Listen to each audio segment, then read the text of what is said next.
Welcome to meaningful study. देखिए कल हमने जो है डाइस टॉपिक स्टार्ट किया था और उसका आज जो है नेक्स्ट वीडियो है चलेगा। कुछ थोड़े से एक्स्ट्रा ऑर्डिनरी क्वेश्चन करते हैं। जो हमने कल आपको एक फिगर वाले करा दिए थे, दो फिगर वाले भी करा दिए थे और तीन फिगर वाला हमने एक क्वेश्चन कराया था। चलिएगा कुछ आगे चलते हैं। क्वेश्चन आपको स्क्रीन पर दिख ही रहा होगा आपको।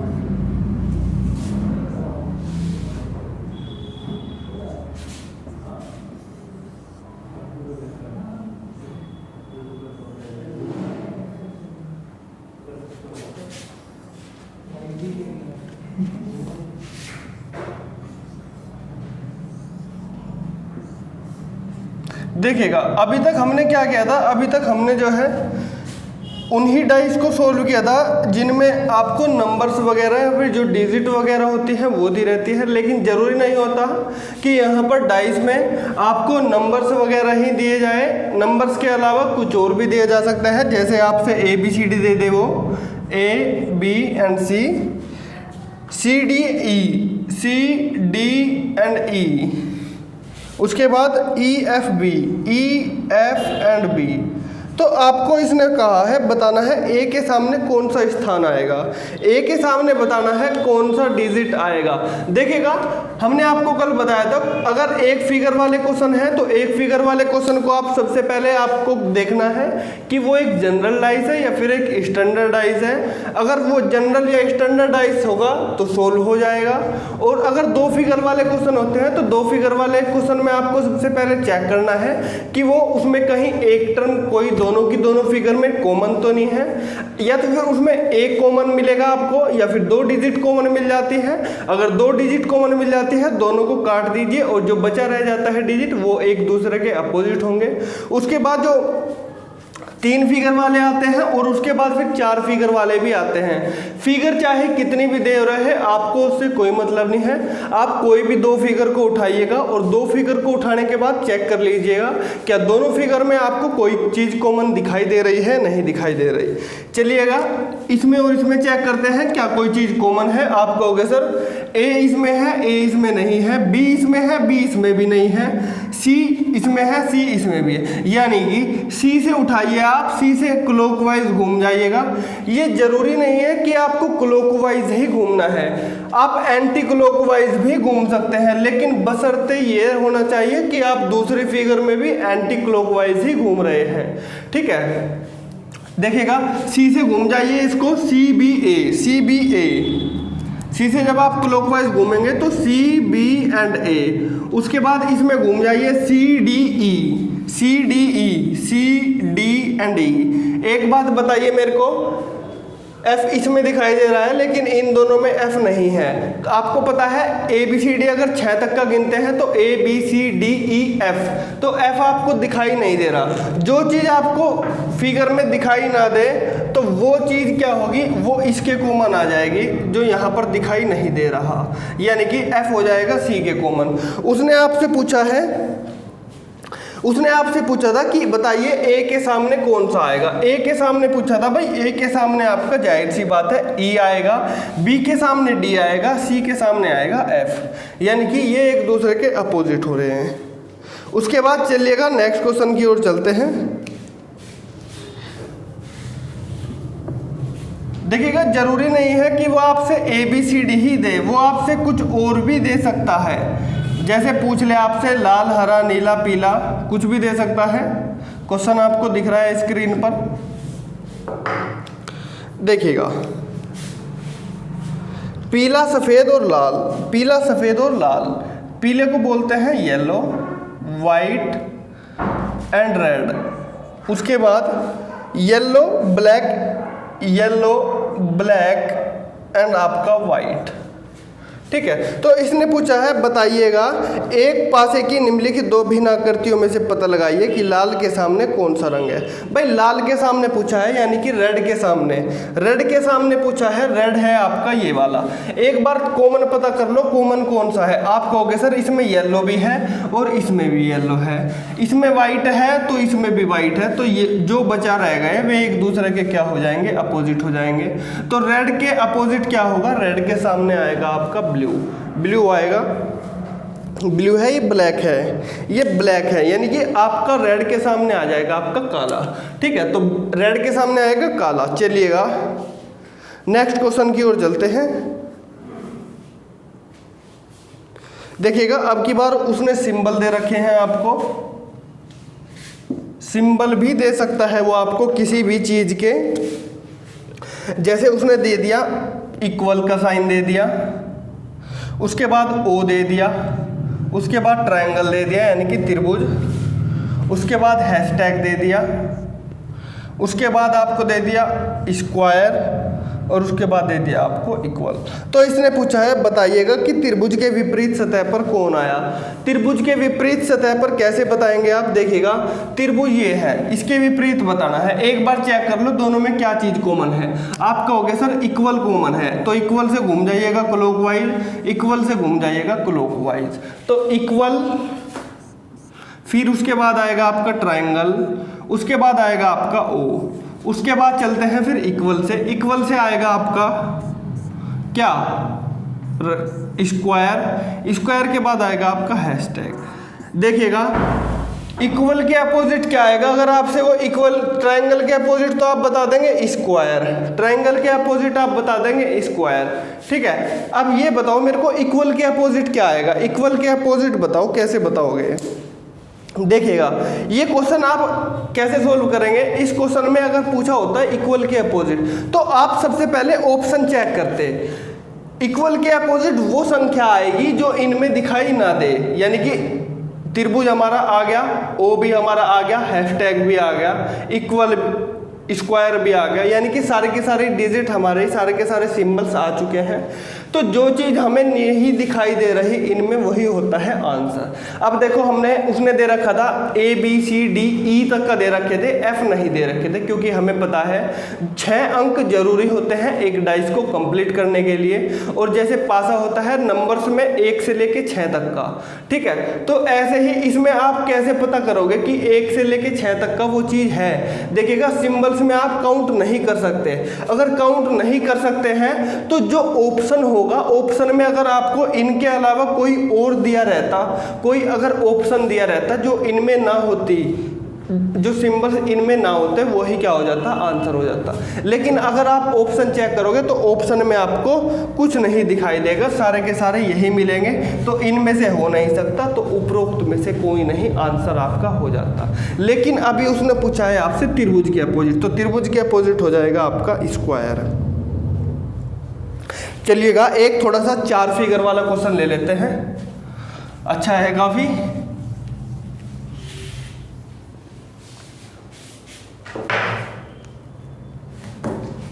देखिएगा ध्यान से।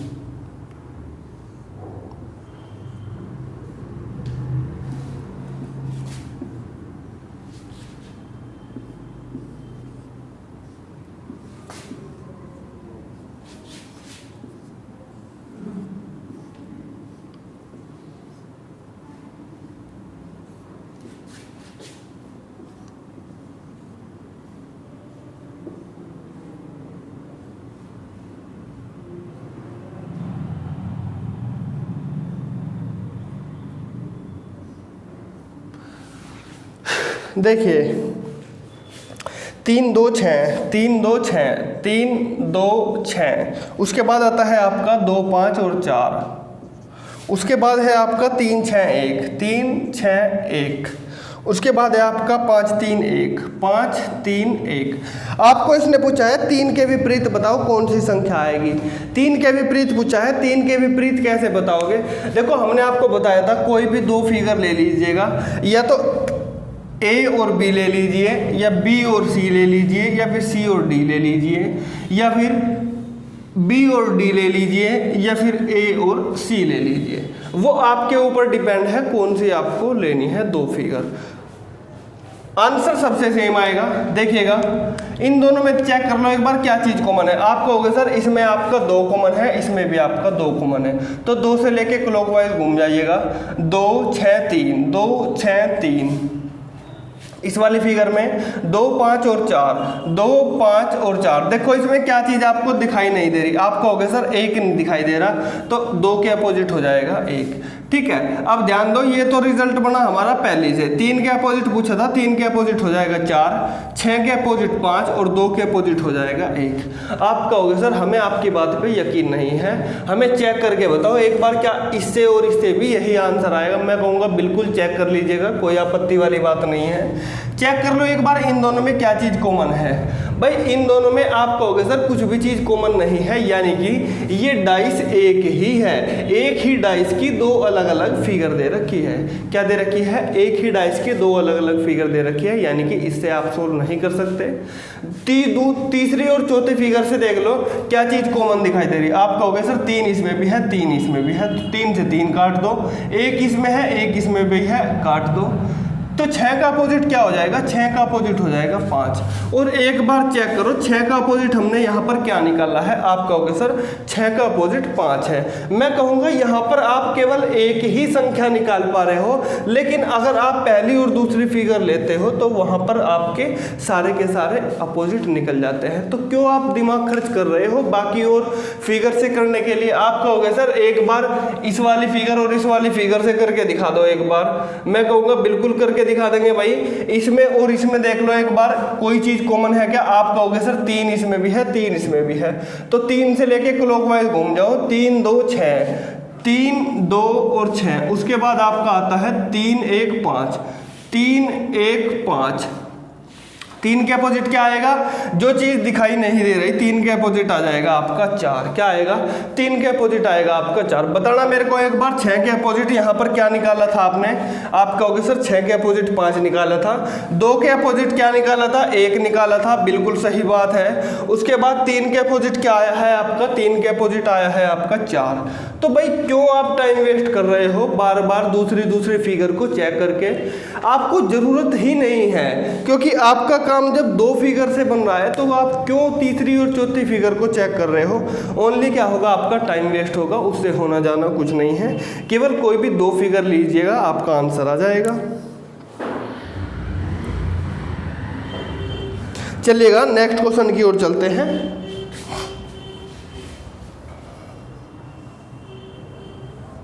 चार फिगर वाला ये है। जरूरी नहीं है कि वो आपको हर बार नंबर ही दे।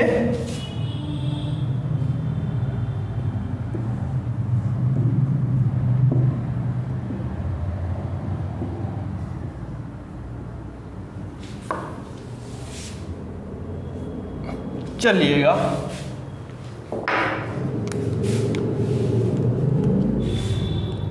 ये है आपका yellow orange blue, yellow orange and blue. उसके बाद आपका आता है orange purple blue, orange purple blue. देखिएगा पेन भी उठाने की जरूरत नहीं है आपको अगर आप क्वेश्चन को सोल्व कर रहे हैं। दिमाग की कैलकुलेशन है बस। Blue red yellow, blue red yellow. उसके बाद आता है आपका red pink yellow, red pink yellow. ठीक है, अब इसने आपसे पूछा है बताना है पीले के अपोजिट क्या आएगा। देखिएगा पीले को तो छोड़ो, हमसे तो कोई भी अपोजिट पूछ ले हम तो उसका ही आंसर कर देंगे। पीले के अपोजिट पूछा है, देखो इन दोनों में चेक करो एक बार क्या चीज कॉमन है। आप कहोगे सर येलो इसमें भी है, येलो इसमें नहीं है, ऑरेंज इसमें है, ऑरेंज इसमें है, ब्लू इसमें है, ब्लू इसमें है। ब्लू से ब्लू कैंसिल हो जाएगा आपका, होएगा कि नहीं होएगा? ऑरेंज से आपका ऑरेंज हो जाएगा, तो येलो के अपोजिट क्या बचा? आप कहोगे सर येलो के अपोजिट बचा है आपका पर्पल, तो आपका पर्पल हो जाएगा आंसर। आपको ये दोनों फिगर को चेक नहीं करना है, आंसर बिल्कुल सेम आएगा, पर्पल ही आएगा। चाहे तो निकाल के देख सकते हैं खुद अपनी कॉपी पर। इतनी बात बताओ एक बार पहले तो आप यहाँ तक क्या आपके समझ में आया है कुछ या नहीं आया? देखिएगा फिर अपने नेक्स्ट क्वेश्चन की ओर चलते हैं। एक बार जरा अच्छे से देख लीजिएगा।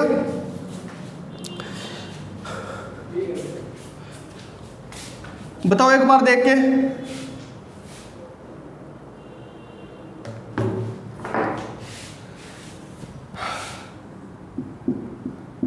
आपके सामने है एक नया क्वेश्चन। इसमें आपसे उसने पूछा है 4 फिगर दे रखी है और उसने आपसे पूछ रखा है कि बताइएगा आइडियल पासा इनमें से कौन सा होगा।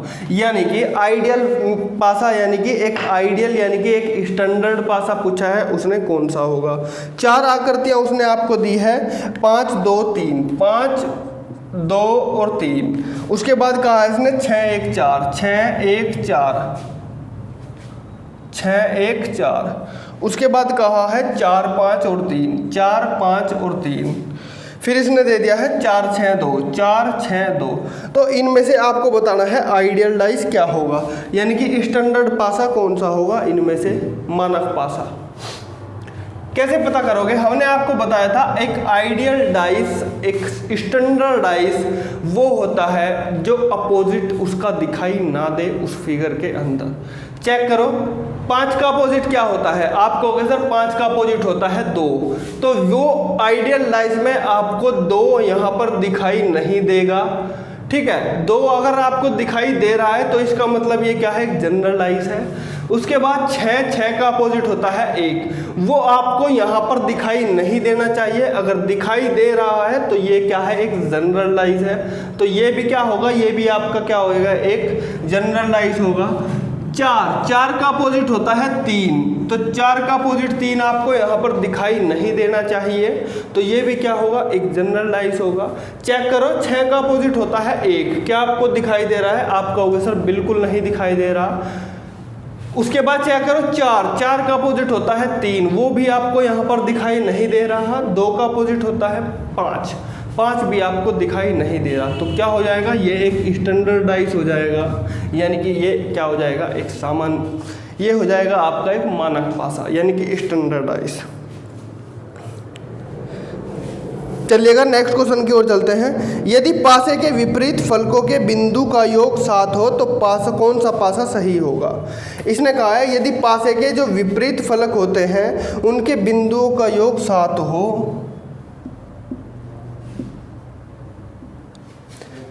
पासे के विपरीत फलकों का पूछा है उसने, तो कौन सा पासा पूछा है इसने आपसे सही होगा। चलिएगा देखते हैं इस क्वेश्चन को कैसे सोल्व होगा। देखो ध्यान से, 5 3 1, 5 3 1। उसके बाद आता है आपको 3 5 2, 3 6 4, 3 6 और 4। उसके बाद कहा है इसने 5 6 2, 5 6 2। इसने कहा है जो विपरीत फलक होते हैं उनका योग क्या है, उनका योग है 7। तो बताना है आपको कौन सा पासा सही होगा। देखिएगा इसने वही बात पूछी है आपसे, स्टैंडर्डाइज की बात पूछी है। देखो ध्यान से, 5 का अपोजिट क्या होता है, 5 का अपोजिट होता है 2, इसमें नहीं दिखाई दे रहा। 1 का अपोजिट होता है 6, वो भी इसमें नहीं दिखाई दे रहा। 3 का अपोजिट होता है 4, वो आपको दिखाई नहीं दे रहा। तो ये क्या है, ये एक स्टैंडर्डाइज है। देखो 5 का अपोजिट 2 यहीं पर दिखाई दे रहा है, नया नहीं दे रहा। 4 का अपोजिट होता है 3, वो भी आपको दिखाई दे रहा है। 5 का अपोजिट होता है 2, वो भी आपको दिखाई दे रहा है। तो क्या हो जाएगा, ये हो जाएगा वो जिसके अपोजिट फलकों का योग 7 होता है और आपको अपोजिट दिखाई नहीं दे रहा। तो बस इसने क्या किया, इसने आपको क्वेश्चन घुमा दिया थोड़ा सा, और जैसे ही क्वेश्चन घुमाया आप थोड़े से कंफ्यूज हो गए। ठीक है कि पता नहीं क्वेश्चन में क्या पूछ लिया, पर पूछा इसने क्या था, स्टैंडर्डाइज ही पूछ रखा था। ठीक है, चलिएगा नेक्स्ट क्वेश्चन की ओर चलते हैं।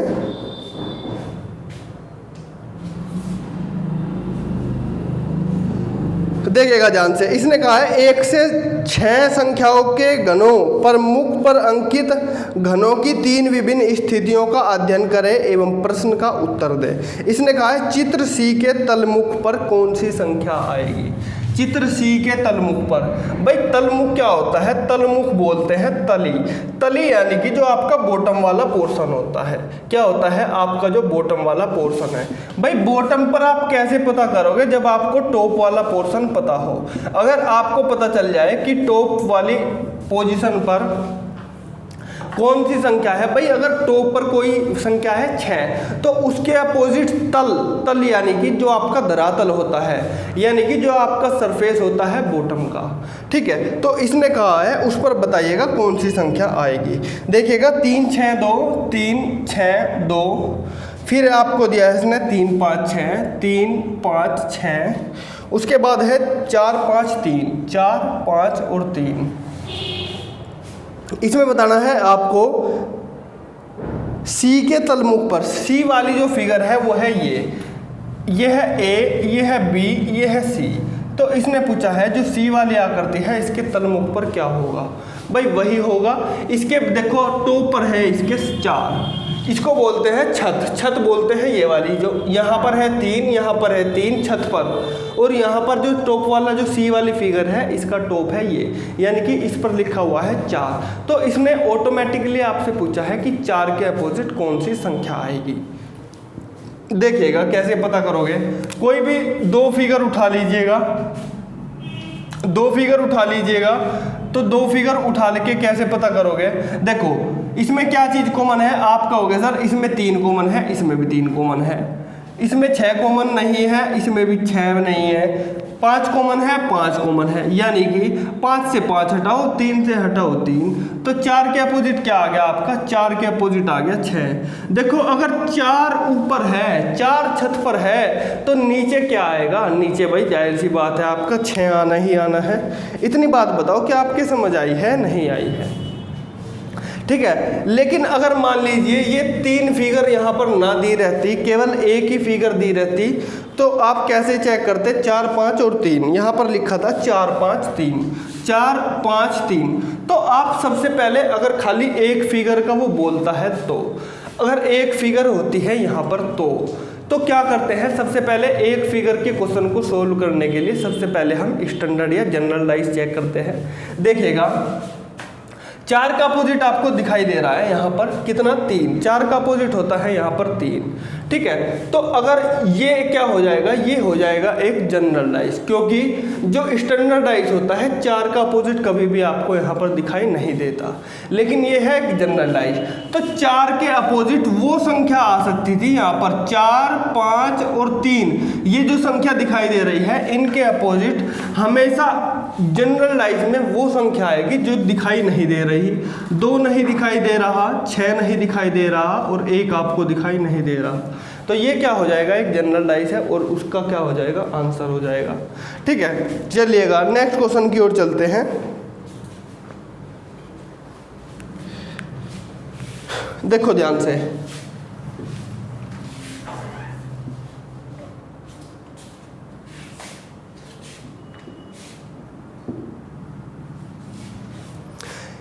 इसने दे रखी है आपको ACD, पहले वाली फिगर है A C और D, उसके बाद है DEF, D E और F, उसके बाद है आपका A B और ये जगह छोड़ दी उसने खाली, यानी कि ये छोड़ दिया उसने क्वेश्चन मार्क लगा के।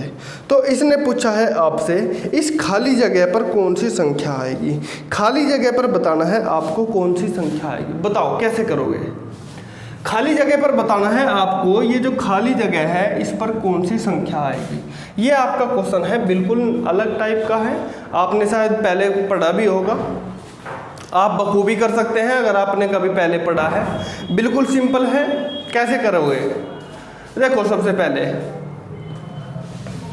इन दोनों फिगर में चेक कर लो क्या चीज़ आपको कॉमन दिखाई दे रही है। वही कंसेप्ट है, कोई नया कंसेप्ट यूज नहीं करेंगे। सबसे पहले एक बार चेक कर लो कि इन दोनों फिगर में क्या चीज़ कॉमन है। आप कहोगे सर डी इसमें है, डी इसमें भी है, तो डी इसमें है तो इससे लेके क्या होगा, क्लॉकवाइज घूम जाओ, डी सी ए। उसके बाद आपका आता है डी एफ ई, क्या होगा, डी एफ ई, ठीक है। उसके बाद देखो क्या चीज़ आपको दिखाई नहीं दे रही, ए बी आपको दिखाई नहीं दे रहा, तो डी के अपोजिट हो जाएगा आपको बी। देखिएगा जो नंबर्स होते हैं और ABCD होती है, अगर वे आपको दिए हैं तो आप पहले 6 टर्म को ले लीजिएगा, ABCDEF, उनमें से ही कोई एक संख्या होगी जो आपको यहाँ पर दी नहीं होगी। और अगर नंबर्स दे रखे हैं तो 1 2 3 4 5 6 में से कोई भी एक ऐसा नंबर होगा जो वो आपको यहाँ पर दिखाई नहीं देगा, उसको आपको यहाँ लिख देना है।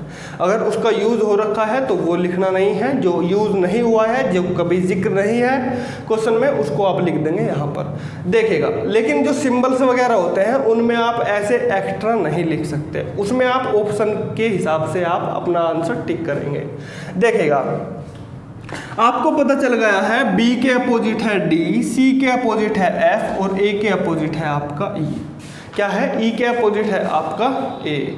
देखो मेरे को ध्यान से बताओ एक बार, जब A आता है तो क्या A का अपोजिट आपको दिखाई देता है पासे में? जो स्टैंडर्ड पासा होता है क्या आपको दिखाई देता है? आप कहोगे सर नहीं दिखाई देता।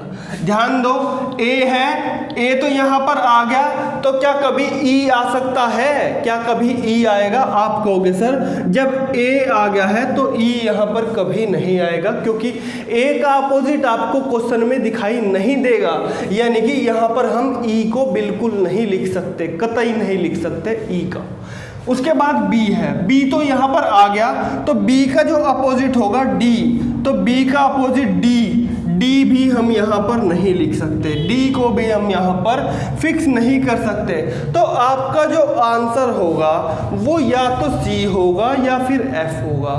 अब सी होगा या एफ होगा वो डिसाइड करेंगे आपके ऑप्शन के ऊपर। अब चेक करो, इसमें C तो दे रखा है लेकिन F नहीं दे रखा, तो यहाँ पर जाहिर सी बात है क्या आएगा? यहाँ पर आएगा आपका C।